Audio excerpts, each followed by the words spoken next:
भारत की आज़ादी खुद में एक इतिहास है।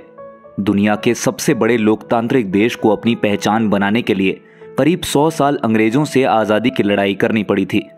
भारत की आज़ादी के किस्से जो भी सुनता है उसके रोंगटे खड़े हो जाते होंगे। देश में आज़ादी को अमृत महोत्सव के रूप में मनाया जा रहा है। इसी कड़ी में आज हम आपको हर घर तिरंगा अभियान के बीच भारत के राष्ट्रीय ध्वज के इतिहास के बारे में बताएंगे। राष्ट्रीय ध्वज किसी भी देश व संस्थान की पहचान होता है। ध्वज एकता का प्रतीक है और इसीलिए उसके प्रति सम्मान आपको दिखता होगा। विजय हासिल करने पर सबसे पहले ध्वज ही लहराया जाता है। आजादी से पहले अंग्रेजों की गुलामी के बीच भी हमने झंडा फहराया था। इतिहासकारों के मुताबिक देश में सबसे पहले 7 अगस्त 1909 को कोलकाता के पारसी बगान में से फहराया गया था। क्रांतिकारियों ने अंग्रेजों को नीचा दिखाने के लिए ऐसा किया था और इसे राष्ट्रीय ध्वज के रूप में स्वीकार किया था। उस वक्त झंडे का रंग लाल, पीला और हरा था। हरे रंग की पट्टी पर फूल था, पीले रंग पर वंदे मातरम लिखा था और लाल रंग पर चांद सूरज बनाया गया था। भारतीय राष्ट्रीय ध्वज की अभिकल्पना पिंगली वेंकैया नंद ने की थी और इसे इसके वर्तमान स्वरूप में 22 जुलाई 1947 को आयोजित भारतीय संविधान सभा की बैठक के दौरान अपनाया गया था, जो 15 अगस्त 1947 को अंग्रेजों से भारत की स्वतंत्रता के कुछ ही दिन पूर्व की गई थी। इसे 15 अगस्त 1947 और 26 जनवरी 1950 के बीच भारत के राष्ट्रीय ध्वज के रूप में अपनाया गया और इसके पश्चात भारतीय गणतंत्र ने इसे अपनाया। पिंगली वेंकैया नंद की बात करें तो उनका जन्म 2 अगस्त 1876 को हुआ था। वो पेशे से कृषि वैज्ञानिक थे। आज़ादी के समय गांधी से जुड़ गए। आज़ादी में इनका अहम योगदान भी रहा। बता दें कि वर्तमान झंडे को 26 जुलाई 1950 को आधिकारिक रूप से स्वीकार कर लिया गया था।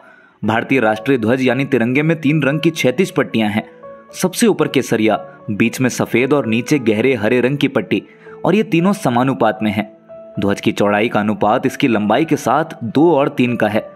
सफेद पट्टी के मध्य में गहरे नीले रंग का एक चक्र है। ये चक्र अशोक की राजधानी के सारनाथ के शेर के स्तंभ पर बना हुआ है।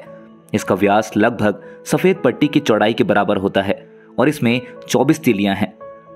गौरतलब है कि भारत के राष्ट्रीय ध्वज का चयन करने के लिए राजेंद्र प्रसाद की अध्यक्षता में एक समिति का गठन किया गया था। समिति ने स्वतंत्र भारत के ध्वज के रूप में उपयुक्त संशोधनों के साथ भारतीय राष्ट्रीय कांग्रेस के ध्वज को अपनाने का निर्णय लिया। परिणाम स्वरूप 1931 के ध्वज को भारतीय ध्वज के रूप में अपनाया गया था, लेकिन बीच में चरखे को चक्र से बदल दिया गया था और जिसके बाद हमारा राष्ट्रीय ध्वज अस्तित्व में आया। भारत के राष्ट्रीय ध्वज में 3 रंगों के अर्थ पर जाएं तो भगवा देश की ताकत और साहस का प्रतीक है, जबकि सफेद रंग शांति और सच्चाई का प्रतिनिधित्व करता है, जबकि हरा रंग भूमि की उर्वरता, वृद्धि और शुभता का संकेत देता है। इस धर्म चक्र को विधि का चक्र कहते हैं, जो 3वीं शताब्दी ईसा पूर्व मौर्य सम्राट अशोक द्वारा बनाए गए सारनाथ मंदिर से लिया गया है। इस चक्र को प्रदर्शित करने का आशय यह है कि जीवन गतिशील है और रुकने का अर्थ मृत्यु है। 26 जनवरी 2002 को भारतीय ध्वज संहिता में संशोधन किया गया और स्वतंत्रता के कई वर्ष बाद भारत के नागरिकों को अपने घरों, कार्यालयों और फैक्ट्री में न केवल राष्ट्रीय दिवसों पर बल्कि किसी भी दिन बिना किसी रुकावट के फहराने की अनुमति मिल गई। अब भारतीय नागरिक राष्ट्रीय झंडे को शान से कहीं भी और किसी भी समय फहरा सकते हैं, बशर्ते कि वे ध्वज की संहिता का कठोरता पूर्वक पालन करें और तिरंगे की शान में कोई कमी न आने दें। सुविधा की दृष्टि से भारतीय ध्वज संहिता 2002 को 3 भागों में बांटा गया है। संहिता के पहले भाग में राष्ट्रीय ध्वज का सामान्य विवरण है।